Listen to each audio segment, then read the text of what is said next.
हाय। नमस्कार फ्रेंड्स। हार्दिक इस्तकबाल, अभिनंदन, बहुत बहुत स्वागत। एक बार फिर मैं कृष्ण शर्मा आपके साथ मुखातिब इन्वेस्टमेंट्स की बात करने के लिए। दोस्तों, इन्वेस्टमेंट्स हम तब करते हैं जब बचत करते हैं। और हम हिंदुस्तानियों के साथ बेहतरीन बात यह है कि हमारे पूर्वजों ने, हमारे माता पिता ने हमें बचत करना सिखाया है। And Indians are one of the finest savers in the world. हम कम से कम 30% अपनी आमदनी की बचत करते हैं। ये एक बहुत ही बेहतर प्रवृत्ति है। रिकरिंग डिपॉजिट, अगर आप जानते हो, हमारे माता पिता करते रहे हैं, हम में से भी बहुत लोग करते हैं। हर महीने कमाते हैं, हर महीने बचाते हैं और हर महीने निवेश करते हैं। इसीलिए एसआईपी जो शब्द है हिंदुस्तान में बहुत लोकप्रिय होता जा रहा है। म्यूचुअल फंड्स में बहुत से लोग म्यूचुअल फंड्स को नहीं जानते हैं। वही कहते हैं मैं म्यूचुअल फंड नहीं करना चाहता हूँ, एसआईपी करना चाहता हूँ। मतलब ये है कि एसआईपी की लोकप्रियता म्यूचुअल फंड की लोकप्रियता से ज़्यादा है।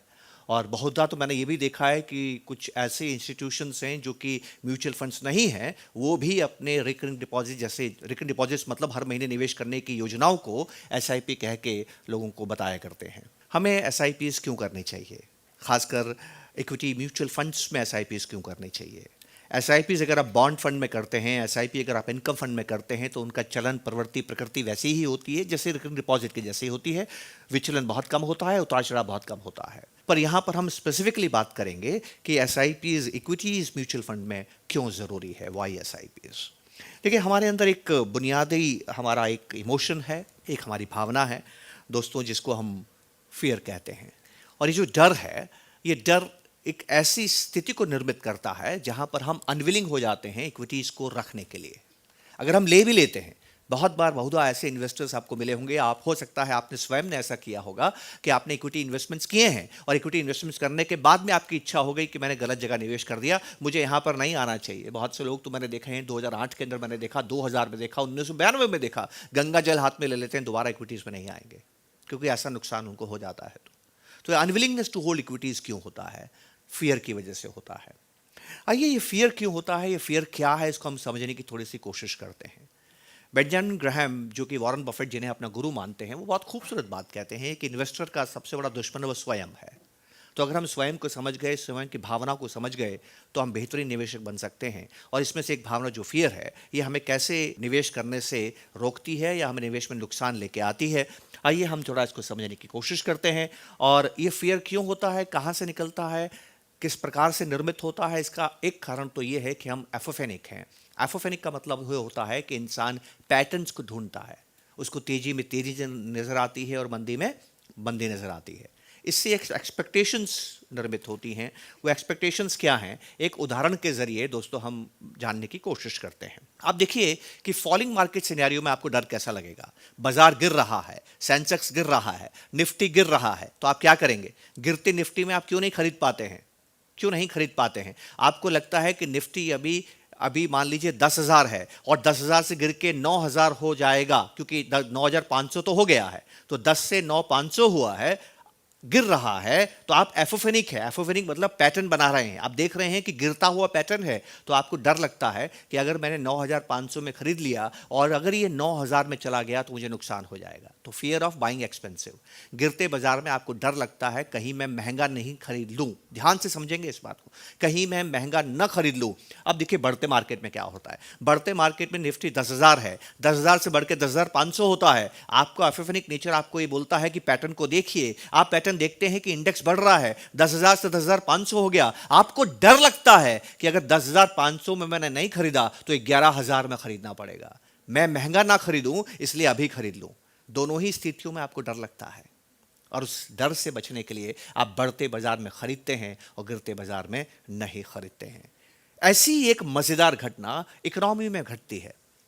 लेकिन ये जो डर है, इसका प्रभाव क्या पड़ा दोस्तों? इसका बहुत ही दूरगामी, नुकसान देने वाला, अत्यधिक दुखद प्रभाव पड़ता है। और वो ये है कि you end up buying when the markets are rising and you end up shying away from the markets when they are falling. हम वो मंत्र को फॉलो नहीं कर पाते हैं जो ये कहता है कि सस्ता खरीदो और महंगा बेचो। हम करते क्या हैं? महंगा खरीदते हैं, सस्ता अगर बेचा भी नहीं तो सस्ते में कम से कम खरीदते नहीं हैं।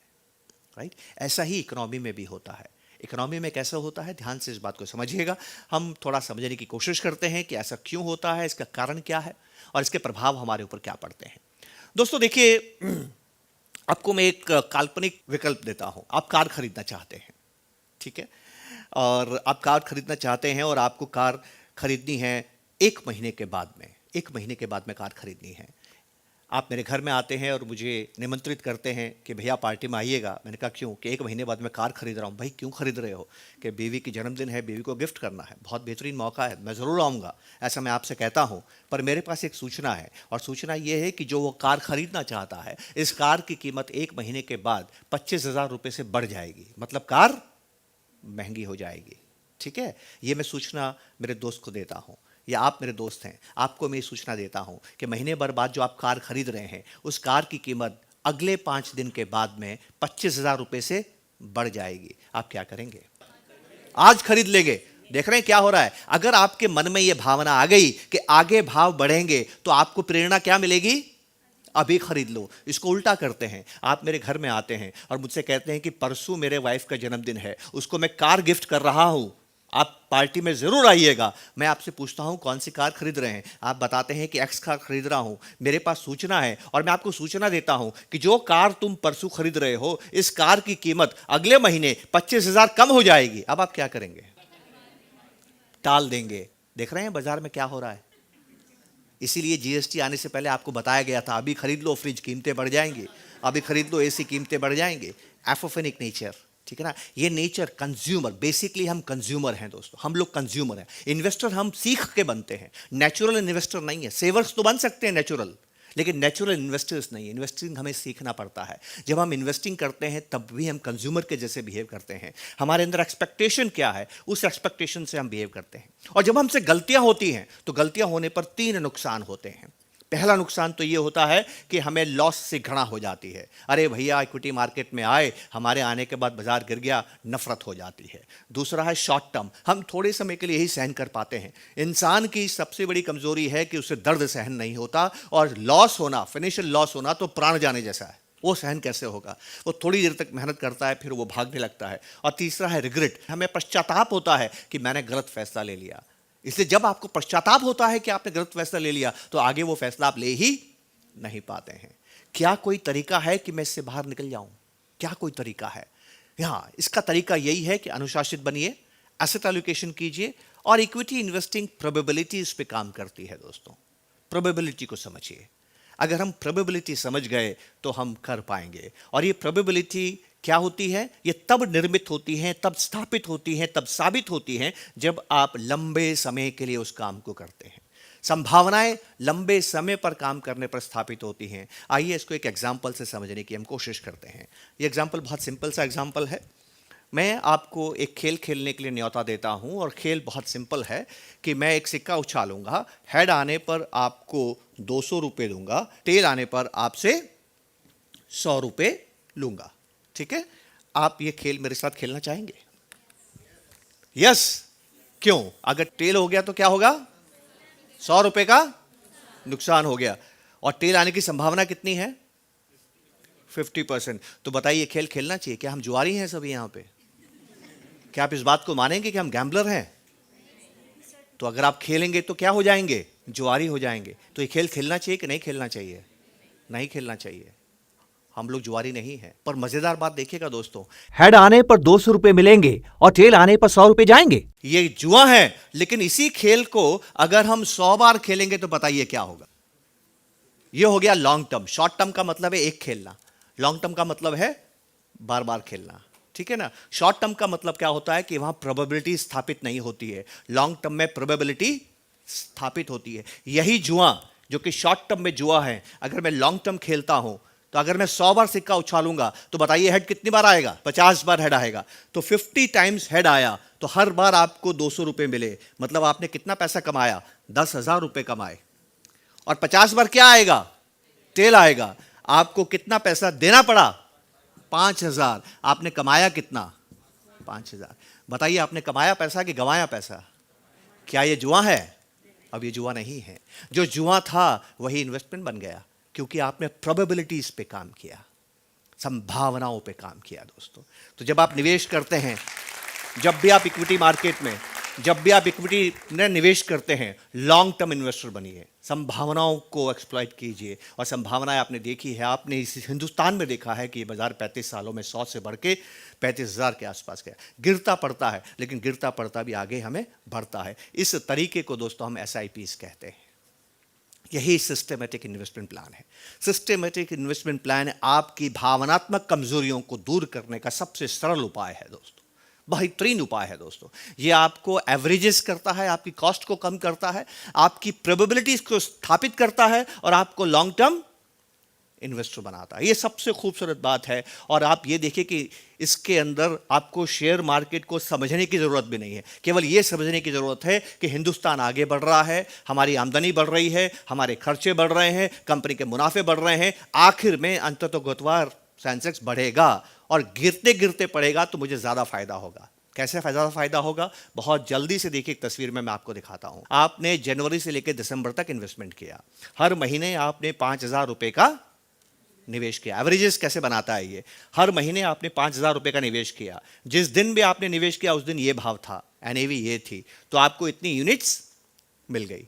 साल भर के बाद में आप देखिए आपके पास टोटल यूनिट्स हो गई 595 के आसपास। ये आपके पास टोटल यूनिट्स हो गई। अभी जो टोटल यूनिट्स है, आपकी एवरेज कॉस्ट कितनी हो गई? आपने 60,000 रुपये जमा किए थे, 60,000 में भाग दीजिए 595 का, आपके पास एवरेज कॉस्ट आ जाएगी जो हो गई 100.79। कितनी हो गई?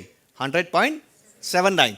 पर एवरेज प्राइस क्या है? देखिए एवरेज प्राइस क्या है? एवरेज प्राइस होगी कि इन सारे प्राइस को आप जोड़ दीजिए, 12 प्राइस है, 12 का भाग दीजिए, एवरेज प्राइस हो गई 100.91। आपने क्या देखा कि आपकी जो एवरेज कॉस्ट है वो एवरेज प्राइस से भी कम हो गई। पहला फायदा। दूसरा फायदा देखिए, आप इक्विटीज कब ज्यादा खरीद रहे हैं? आप इक्विटीज कब ज्यादा खरीद रहे हैं? सबसे कम भाव है 95 के भाव में आपको 52 यूनिट मिली। सबसे ज्यादा भाव है 108 में आपको 46 यूनिट मिली। सबसे बड़ी ताकत क्या है SIP की? आप तब ज्यादा खरीद रहे हैं जब बाजार कमजोर है, और आप तब कम खरीद रहे हैं जब बाजार तेज है। आप जो उल्टा काम कर रहे थे, कि हम जो एक उल्टा काम कर रहे थे, ends up buying when the markets are rising and shy away from when investing when the markets are falling, इस पे हमने फतह पा ली, इस पे हमने विजय पा ली। ये सिस्टमेटिक इन्वेस्टमेंट प्लान है दोस्तों, सिस्टमेटिक इन्वेस्टमेंट प्लान। बहुत से लोग इसको बोलते हैं सात्विक इन्वेस्टमेंट प्लान।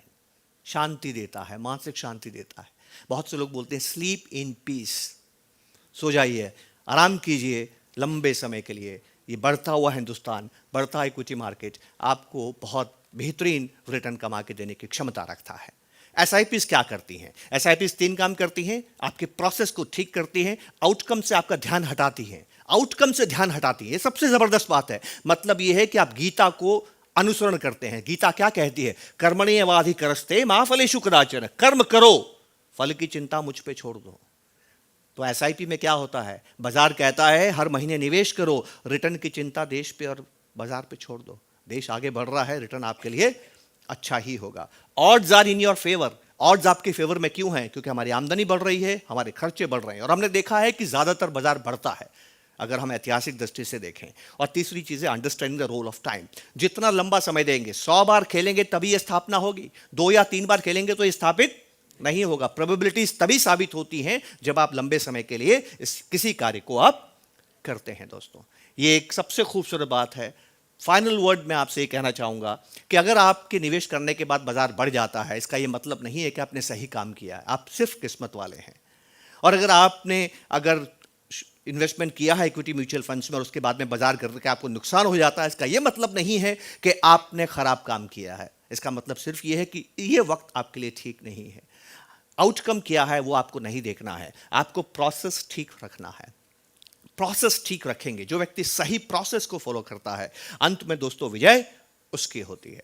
एक बात मैं आपसे कहना चाहता हूं, SIP करने के बाद भी लंबे दौरान में 10-15 साल के सफर में अगर आपको ये भावनाएं नहीं आई, uncertainty, confusion, short term loss, surprise, boredom, anxiety, fear and lots of discomfort, ये भावनाएं अगर मन में नहीं आई तो समझ लीजिएगा आपने सही काम नहीं किया। क्योंकि यही कीमत आप अदा करते हैं ज्यादा कमाने के लिए।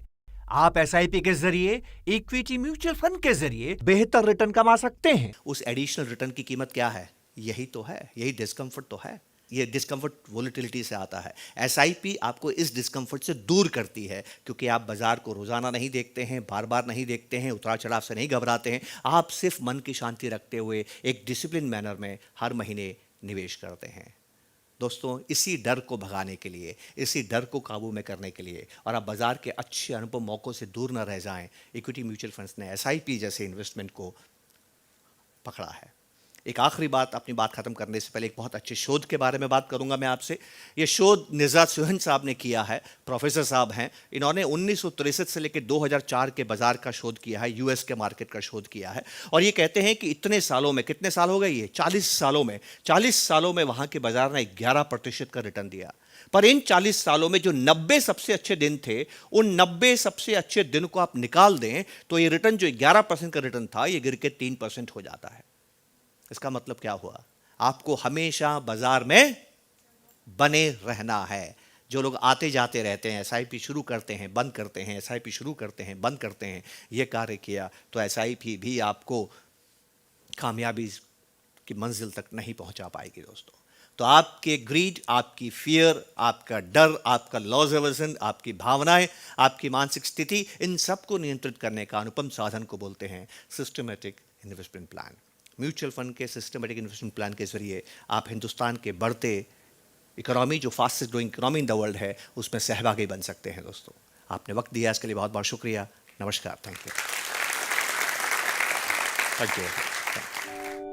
ऐसे और वीडियोस देखने के लिए सब्सक्राइब करें हमारा यूट्यूब चैनल। म्यूचुअल फंड निवेश बाजार के जोखिमों के अधीन हैं। योजना से जुड़े सभी दस्तावेजों को ध्यान से पढ़ें।